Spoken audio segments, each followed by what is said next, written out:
Sí, ya lo sé. Este video llega un poco tarde. La serie del Eternauta se estrenó en Netflix hace ya casi un mes, o probablemente un poco más. Y desde entonces ya se dijo todo, que es una obra maestra, que no está a la altura del cómic, que sí, que si no. La discusión ha estado y sigue estando muy activa, pero la verdad no quería apurarme y sacar un video solo por sacar. Porque el Eternauta no es solamente una serie más, y hablar de ella no es cualquier cosa. Me tomé el tiempo de verla con calma, de digerirla, de pensar bien qué quería decir, porque más allá de si te gustó o no, lo que hicieron aquí es bastante importante, porque estamos ante una producción de calidad cinematográfica, algo que no es común que se vea en Argentina ni en toda Latinoamérica. Así que sí, este video llega un poco tarde, pero prefería hacerlo bien. Porque el Eternauta no es solo una adaptación más, es una historia que carga con décadas de peso simbólico, político y sobre todo filosófico. Y esta serie vuelve a poner todo esto sobre la mesa. Así que sean bienvenidos a este video, en donde les daré mi opinión del Eternauta, la mejor serie de Netflix que orgullosamente está hecha en Argentina.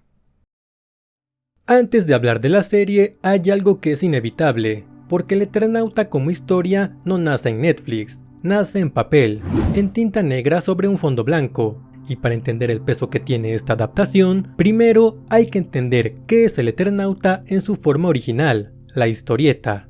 Publicada por primera vez en 1957 en la revista semanal Hora Cero, escrita por Héctor Germán Westerheld e ilustrada por Francisco Solano López, el Eternauta es mucho más que una historia de ciencia ficción. Es un clásico de la historieta argentina, pero también es un reflejo político y social de la época, y en cierto sentido, de muchas épocas posteriores. Me atrevería a decir que no solo de Argentina, sino de Latinoamérica en general. La historia empieza con una premisa simple, pero al mismo tiempo muy poderosa. Una nevada mortal cae sobre Buenos Aires. No es una metáfora poética, ni una licencia creativa, es literalmente una nevada blanca que mata a las personas al entrar en contacto con ella.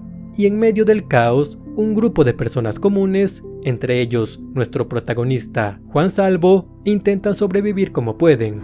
Poco a poco, lo que parecía una catástrofe climática se revela como una invasión extraterrestre, organizada en capas, con enemigos que usan a otros enemigos como marionetas. Pero lo que hace que el Eternauta sea especial no es solo la trama, es desde dónde está contada. Es una historia de ciencia ficción, pero sin héroes musculosos o con superpoderes. Aquí los protagonistas son tipos comunes, gente como tú o como yo, amigos que se juntan a jugar al truco y que tienen problemas comunes. El corazón de esta historia es totalmente humano. Y además está el contexto, pero no me refiero solamente al contexto histórico de la época, sino al contexto personal y político de su autor, Héctor Germán Westerheld. Porque el Eternauta no fue escrita por un guionista cualquiera, fue escrita por un tipo que entendía el poder de la ficción como una herramienta de denuncia, como una forma de resistencia. Westerheld, para muchos, era un revolucionario. Sí, era un excelente escritor, pero al mismo tiempo era militante. A lo largo de los años, su obra se fue volviendo cada vez más política y mucho más comprometida. Empezó como todo historietista escribiendo aventuras para niños y terminó usando la historieta como una forma de enfrentar al poder, de ponerle un nombre al miedo y señalarlo con el dedo. Se encargó de hablar de la represión, del autoritarismo y de la importancia de la lucha colectiva del pueblo. Y eso no le salió gratis, pues en los años 70, Westerheld se unió a la militancia política y comenzó a escribir desde lo clandestino, lo que lo llevó a ser perseguido por la dictadura militar. En 1977 fue secuestrado por las Fuerzas Armadas, al igual que sus 4 hijas, quienes también eran militantes, y se cree que a él lo mantuvieron vivo más tiempo obligándolo a escribir, aunque esto no está confirmado. Y finalmente, aunque tampoco se ha dicho a ciencia cierta, se asume que en 1978 acabaron con él, y hasta el día de hoy sus restos no han sido encontrados. Esta es una práctica que lamentablemente es bastante común en Latinoamérica. Cuando alguien empieza a levantar la voz, el gobierno tiene el poder para callarlo, algo de lo que ya hablamos en el video sobre la película Tiempo de Valientes. Aquí en México, por ejemplo, recuerdo que alguna vez escuché una anécdota sobre el caricaturista Rius, quien sufrió de algo similar, aunque a menor nivel si lo comparamos con lo de Westerheld, pues una noche fue levantado por miembros del ejército para decirle que le bajara sus caricaturitas o que si no, habría consecuencias. Por eso, hablar del Eternauta no es solo hablar de una obra de ciencia ficción, es hablar de una historia que está manchada por una historia real, una historia que fue escrita por alguien que creyó hasta el final que la palabra puede ser una forma de resistencia, que contar una invasión silenciosa en Buenos Aires podía ser también una manera de hablar de los verdaderos horrores que se avecinaban en su país. Con ese legado histórico, con ese peso simbólico, político y emocional, llega esta serie. Y sí, es una adaptación, pero también es un homenaje, un acto de memoria, es un intento de traer al presente una obra que nació para incomodar al poder, para ponernos a pensar y recordarnos que a veces la verdadera ciencia ficción es la realidad. Y ahora sí, con todo esto sobre la mesa, podemos meternos de lleno a la serie. Aunque antes de entrar a este análisis, hay algo que tengo que decir, y es que yo no soy argentino, y eso, inevitablemente, marca mi forma de ver esta historia. Hay detalles, referencias culturales, gestos profundamente locales, que probablemente se me escapen o no termine de captar en toda su dimensión. El Eternauta es una obra profundamente argentina, no solo por su geografía, sino por su carga simbólica, por lo que representa la memoria colectiva del país. Pero justamente por eso me interesaba tanto hablar de la serie, porque incluso desde aquí afuera, su fuerza se siente, y mi intención con este análisis es, dentro de mis posibilidades, abarcar todo lo que pueda, desde lo narrativo, lo visual, pero también lo emocional y lo simbólico. Y no lo hago con la idea de tener la última palabra, o de decir que mi palabra es ley, sino con la idea de aportar un poco más a la mirada que la gente tiene de esta obra. Y ahora sí, vamos a empezar. Lo primero que me llamó la atención, y tengo que ser muy honesto, fue el cambio de época. Antes de ver la serie no vi nada más, ni promocionales, ni el tráiler, ni detrás de cámaras, solo sabía que iba a salir, pero quise venir completamente en blanco. El Eternauta, en su versión original, transcurre simultáneamente en los 57 y creo que 63, y hay algo muy poderoso e incluso romántico en volver a ver una historia ambientada en esa época. En cambio, esta adaptación nos lanza directamente a un presente actual, reconocible, con teléfonos celulares, automóviles modernos, internet, y al principio, no voy a mentir, esto me hizo un poco de ruido. Me costó un poco conectar con esta atmósfera tan actual, pues me pareció un poco distinta al tono melancólico del cómic, pero a medida de que avanzaba el primer episodio, empecé a entender por qué lo hicieron. Y no solo entender, me di cuenta de que era una decisión completamente acertada. Esta no es una adaptación al estilo Harry Potter, en donde se agarra el libro y se le traduce casi plano por plano, simplemente pasando lo que está escrito a un lenguaje audiovisual. No, esto es otra cosa. Es más o menos lo que hacía Marvel en el inicio, agarrar una mitología que ya existe y reinterpretarla a los tiempos actuales. Y la serie lo hace muy bien. Y me parece que esto puede incluso llegar a ser mucho más interesante que una copia literal. Uno de los cambios más notables y al mismo tiempo más efectivos es cómo está construido el personaje de Juan Salvo. En el cómic, Salvo claramente es el protagonista, es el Eternauta, pero funciona más como una figura guía que como un personaje con capas internas. Es un hombre común que enfrenta una situación extraordinaria, sí, pero su construcción emocional es bastante más limitada, en parte por el formato y el estilo narrativo de la época. En cambio, en la serie tenemos a un Juan Salvo interpretado magistralmente por Ricardo Darín, y simplemente la elección del actor ya es una declaración de las intenciones del autor de esta versión, porque lo que se presenta aquí no es un héroe plano ni un simple sobreviviente. Es un tipo que ha vivido mucho, que carga con una historia personal que es bastante densa y que reacciona a lo que está pasando desde toda esa experiencia.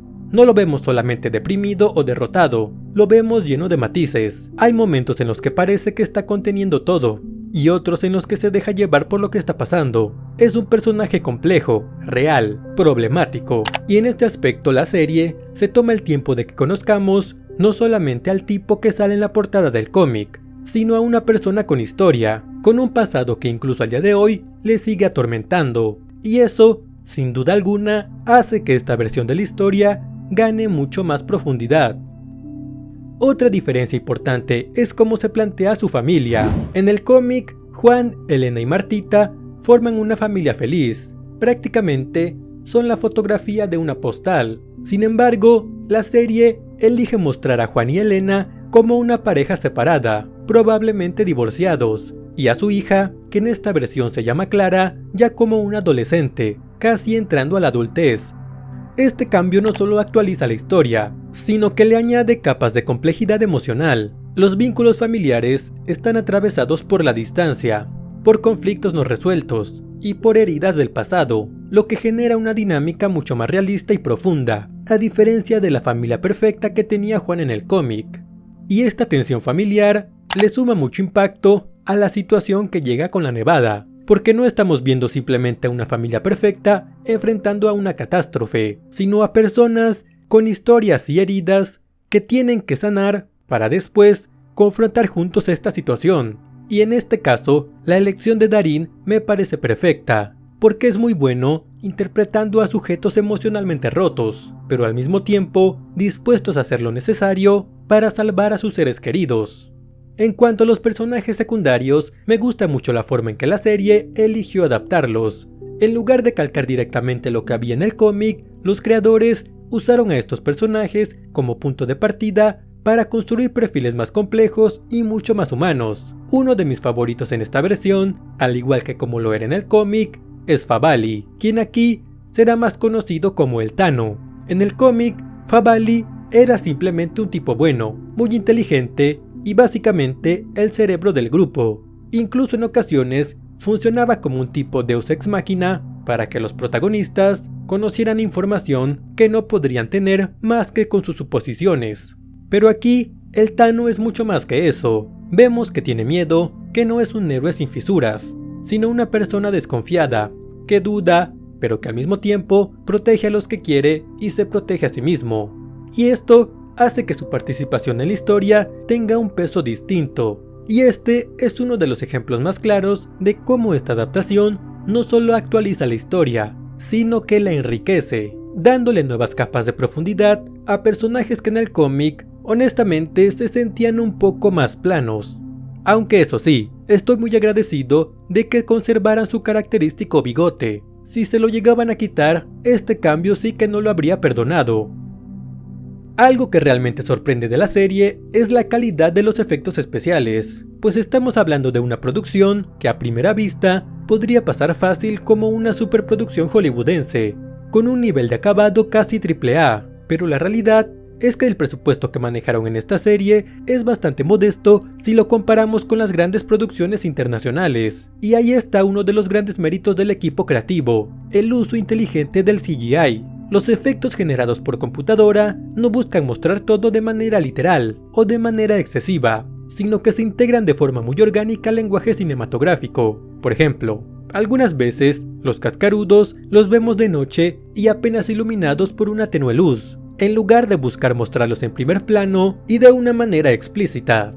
Esta elección no solo ayuda a manejar las limitaciones del presupuesto, sino que además potencia toda la atmósfera de misterio y peligro, haciendo que la amenaza se sienta más real, mucho más aterradora, y es un ejemplo claro de cómo la serie aprovecha sus recursos para contar la historia de la mejor manera posible, sin caer en excesos ni en artificios que terminen quitándole credibilidad. Y aunque sí, hay algunas tomas en donde es notorio que se tuvo que usar CGI, nunca es tan molesto como para sacarte de la ficción. Un elemento clave en El Eternauta, hablando del cómic, son los hombres robots, y la forma en la que la serie maneja este concepto es otra muestra clara de cómo se ha reinterpretado el material. La aparición de estos personajes en el cómic es rápida y concisa. Se nos explica que son personas a las que les ponen un controlador en la médula para convertirlos en esclavos de los invasores. Una explicación clara y directa que no deja mucho a la imaginación. En cambio, la serie opta por darle un tratamiento mucho más sutil y bastante más misterioso. La existencia de los hombres robots se va revelando poco a poco, y la confirmación de su presencia se reserva para el final de la temporada, lo que genera una tensión y una atmósfera de incertidumbre que atrapa. Y también, lo más importante, la serie poco a poco va jugando con la idea de que Clara, la hija de Juan, está siendo controlada por ellos, al igual que su amigo Lucas, y con este final prácticamente lo confirman. Y me gusta mucho que los hombres robots no sean tan planos como en el cómic, en donde simplemente se limitan a controlar sus cuerpos, sino que aquí parece que se meten en su mente y juegan con sus pensamientos. Una cosa que me genera mucha curiosidad y también algo de incertidumbre es cómo va a continuar la serie, porque hay un elemento fundamental del cómic que por ahora no está presente en esta adaptación, pues en la novela gráfica El Eternauta empieza literalmente con el Eternauta, con Juan Salvo presentándose ante un personaje que luego descubrimos es una autoinserción del propio Westerheld. Este recurso le da a la historia una dimensión casi metaficcional. Supongo que en su tiempo mucha gente pensó que todo esto iba a ocurrir de verdad, y esto me lleva a preguntarme cómo van a justificar el propio nombre de la historia, pues en el cómic el Eternauta se llama así porque Juan, luego de acceder a una de las naves de los invasores, utiliza un dispositivo para viajar en el tiempo, y así termina recorriendo lo que parecen ser miles de años, buscando a su familia, y así se convierte en un Eternauta, un viajero eterno, y lo hace en el sentido literal. Esta idea no solo es fundamental para la identidad del personaje, sino que también le da un giro existencial a toda la historia, y con la serie queda la pregunta abierta: ¿cómo van a abordar este concepto? Si lo harán de manera literal o van a optar por otro camino, y esto realmente me deja pensando. Aunque la serie ya maneja desde el principio todo el tema de las visiones y los flashbacks que experimenta Juan, y es probable que estos sean pequeños guiños a ese poder de viajar en el tiempo. Sin embargo, es probable que en esta adaptación su capacidad para desplazarse temporalmente no provenga del uso literal de una máquina del tiempo, sino que más bien se trate de un fenómeno interno, una transición de su conciencia, más o menos como lo que vimos que hacían con Wolverine en la película de X-Men, Días del Futuro Pasado, en donde el viaje temporal ocurre a nivel mental, dentro de la cabeza del protagonista, en lugar de ser un desplazamiento físico literal. Y creo que en este sentido, la serie podría optar por tratar este tipo de viaje de una manera más psicológica, algo que encajaría perfectamente con el tono más complejo que tiene esta versión. La verdad es que me entusiasma mucho pensar en lo que puede venir en la segunda temporada, porque este final dejó la puerta abierta a cosas muy interesantes. Esa escena, la aparición de la mano de uno de los manos. Les juro que cuando salió esta parte me emocioné al igual que lo hacía la gente cuando el Capitán América levantaba el Mjolnir o como cuando Andrew Garfield salía del portal. En el cómic, los manos son una raza muy inteligente cuyo planeta fue invadido por los verdaderos invasores, y ahora son esclavos que usan en sus conquistas. Pero aquí, con el enfoque más profundo y complejo de la serie, tienen el potencial de ser mucho más que simples antagonistas. Tienen una oportunidad perfecta de desarrollar su historia, sus motivaciones, sus conflictos internos, que si bien en el cómic hablan un poco de su planeta, realmente nos quedamos con ganas de saber más. Y además, me queda la duda de si se atreverán a incluir a los Gurbos, estos insectos gigantes que arrasan con todo a su paso, porque sin duda son parte fundamental de la historia original, pero también puede que sea un riesgo porque su presencia podría comprometer el enfoque más sobrio y más dramático que tiene esta versión, así que estoy muy ansioso por ver cómo resuelven esta parte.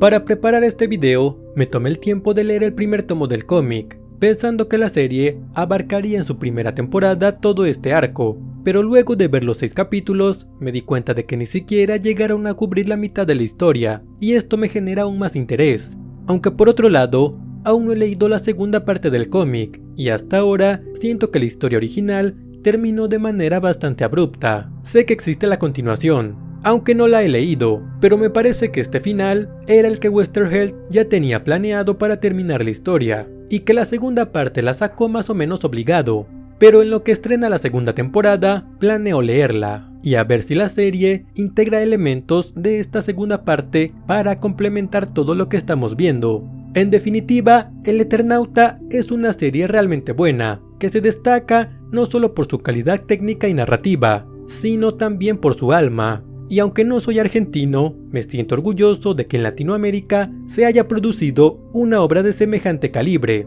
A pesar de que la serie está llena de referencias muy locales y que tiene, como dije, un espíritu profundamente argentino, en esencia cuenta una historia universal, una que puede resonar con cualquiera sin importar de dónde venga, y eso es algo que le aporta mucho valor.